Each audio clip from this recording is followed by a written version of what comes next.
Hey guys, আপনারা দেখছেন দুষ্ট ছেলে মিষ্টি কথা ব্লগ। আজকে আমার প্রিয় মানুষের ফ্যামিলিকে নিয়ে চললাম দক্ষিণেশ্বর। সকালবেলায় উঠে কিছু না খেয়ে সবাই মিলে পুজো দিতে যাওয়ার রাস্তায় খুব জ্যাম ছিল, প্লাস গরম।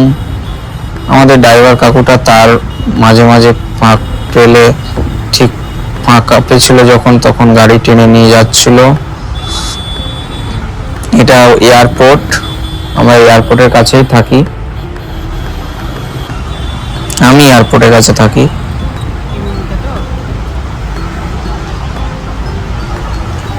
হঠাৎই প্ল্যান হলো, এটা যাওয়ার টাইমে বিরাটির কাছে পরে গৌরীপুর মন্দির, গৌরীপুর কালী মন্দির।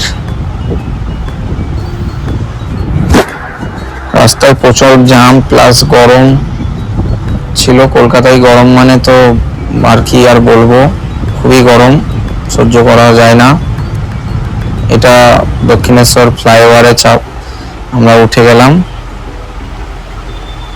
দক্ষিণেশ্বর যাওয়ার সময় কত জ্যাম রাস্তায়, এই জ্যাম পার করে মা ভবতারিণী মন্দিরে আমরা যাচ্ছি। এই নিয়ে আমাদের দুবার যাওয়া হলো দক্ষিণেশ্বর। অনেকে দুবার না তিনবার যাওয়া হলো, সরি। অনেকে বলে দক্ষিণেশ্বর মন্দিরে প্রিয় মানুষকে নিয়ে গেলে সম্পর্ক ভেঙে যায়, এ হয়ে যায় ওই হয়ে যায়।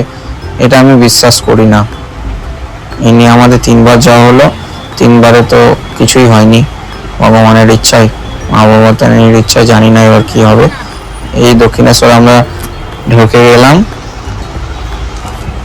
খুব রাস্তায় খুবই জ্যাম। সেইটা উপেক্ষা করেও আমরা মায়ের মন্দিরে যাচ্ছি।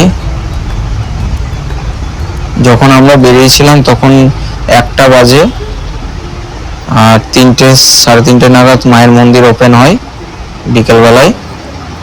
এই মায়ের মন্দিরে যাচ্ছিলাম, ঢুকে গেলাম। এই মায়ের মন্দিরে আমরা যাচ্ছি হেঁটে হেঁটে, পায়ে হেঁটে। ওর বাবা, ওর মা, আমি, ও। আমার মা বাবাকেও আমি বলেছিলাম আসার জন্য, কিন্তু আমার মা বাবার একটু শরীর অসুস্থকালীন আসতে পারেনি। তো এবার নেক্সট বার আমি আমার মা বাবাকেও নিয়ে আসবো, এবং আমার প্রিয় মানুষটাও থাকবে। একটা কালী মায়ের আশ্রম, খুব সুন্দর দেখার মতন জায়গা দক্ষিণেশ্বর।